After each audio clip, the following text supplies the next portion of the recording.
ज्येष्ठ नेते आदरणीय सुरेश तात्या पाटील, सातारा जिल्हा परिषद सदस्य आदरणीय मदन भाऊ काळभोर, त्याचबरोबर मार्तंड देवस्थान ट्रस्ट चे व्हाईस चेअरमन आदरणीय उत्तम गोरे, त्याचबरोबर विवेकानंद शिक्षण संस्था कोल्हापूर चे अर्ध सचिव प्राचार्य राजेंद्र शेजवळकर, या गावच्या प्रथम नागरिका मॅडम,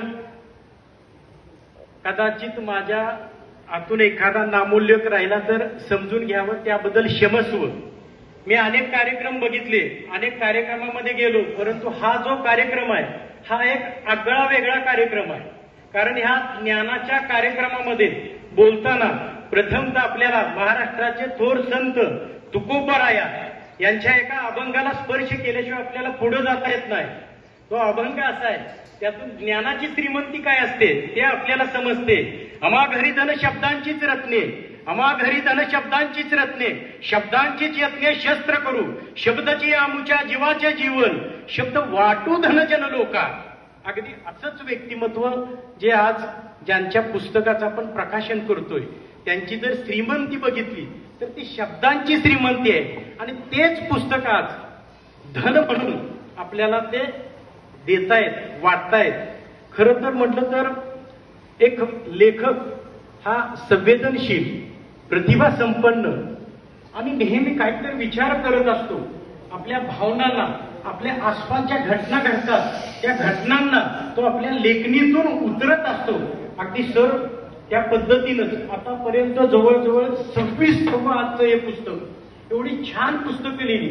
आणि त्यांचा माझा परिचय म्हणजे त्यांनी माझ्या हातात एक पुस्तक ठेवलं, आपल्या भारताचे पहिले अर्थतज्ञ महात्मा बसवेश्वर, आणि या बसवेश्वरांचं हे पुस्तक त्यांच्यामुळं माझ्या हातात पडलं. आणि त्या पुस्तकामुळं मला एवढा मोठा संत महात्मा बसवेश्वर समजला. डॉक्टर एपीजे अब्दुल कलाम, भारताचे राष्ट्रपती, एक शास्त्रज्ञ, ज्यावेळी त्यांची निवड झाली राष्ट्रपती म्हणून त्यावेळी एका पत्रकाराने त्यांना प्रश्न विचारला, आज सर्वोच्च पदावर आपण आरूढ झालात, आपल्या मनामध्ये या वेळेला नेमकी भावना काय आहे? त्यावेळेला एपीजे अब्दुल कलाम म्हणतायत, मला आज माझ्या डोळ्यासमोर मला माझे शिक्षक आठवत आहेत, ज्या शिक्षकांनी पहिल्यांदा मला माझ्या हाताला धरून अक्षर गिरवायला लावली, ते शिक्षक मला आठवत आहेत. हे उदाहरण मी इथं का सांगितलं? याचं कारण सरांचं पण तसंच आहे. सरांनी सामाजिक बांधिलकी, आपली भूमी ही कधीही ते विसरले नाहीत. ह्या पालीचा खंडोबा या पुस्तकाचं प्रकाशन सुद्धा याच भूमीत त्यांनी करतात. हे खूप सगळ्यात महत्वाची गोष्ट आहे. लोकमान्य टिळक काय म्हणतायत? लोकमान्य टिळक म्हणतायत, नरकात जर एखादं मला सर्वोत्तम पुस्तक जर मिळालं तर त्या चांगल्या पुस्तकातून मी नरकामध्ये स्वर्ग निर्माण करेन. तर परकीय कवी मिल्टन म्हणतोय, एखादं जुनं पुस्तक वाचल्यानंतर मला एखादा जुना मित्र भेटल्याचा आनंद होतो, आणि जर नवीन पुस्तक मला मिळालं आणि ते वाचल्यानंतर मला नवीन मित्र भेटल्याचा आनंद होतो. आज निश्चितच तुम्हाला एक नवीन मित्र भेटणार आहे. पालीचा खंडोबा या पुस्तकाच्या नावानं तुमच्या आमच्या हातात एक नवीन पुस्तक येते, ते आपण वाचायचं आहे, तो आपल्याला नवीन मित्र भेटतोय. मंगेश पाडगावकरांच्या एका पुस्तकात माझ्या वाचनात आलंय. मंगेश पाडगावकर काय म्हणतात? मंगेश पाडगावकरांनी लिहिलंय, एक श्रीमंत माणूस असतो, त्या माणसाला 4 मुलं असतात. त्या 4ही मुलांना तो जवळ बोलवतो आणि विचारतो, अरे तुम्हाला काय व्हायचं आहे? त्यावेळी त्यातला पहिला मुलगा म्हणतो की मला वकील व्हायचं आहे, दुसरा म्हणतो इंजिनियर व्हायचा आहे, एक पत्रकार व्हायचा आहे म्हणतो, आणि एक मुलगा म्हणतो मला समजून घ्यायचं आहे. मला काय समजून घ्यायचं आहे हा प्रश्न पडतो त्या श्रीमंत माणसाला. तो आपल्या 4थ्या मुलाला विचारतो, अरे तुला काय समजून घ्यायचं आहे? त्यावर त्या मुलानं पण छान उत्तर दिलं, मला माणूस समजून घ्यायचा आहे. माणूस हसतो का? माणूस रडतो का? माणूस दुःखी का होतो? माणूस का दुःखी होतो? का हसतो? का रडतो? हे मला समजून घ्यायचं आहे. याच पद्धतीनं शेजवळ सरांनी उभ्या आयुष्यामध्ये आपल्या भोवती अनेक प्रसंग घडतात, अनेक गोष्टी घडत असतात. त्या गोष्टी त्या डोळसपणे नजर असावी लागते. दृष्टी सर्वांनाच असते, परंतु दृष्टिकोन मात्र सर्वांना असत नाहीये.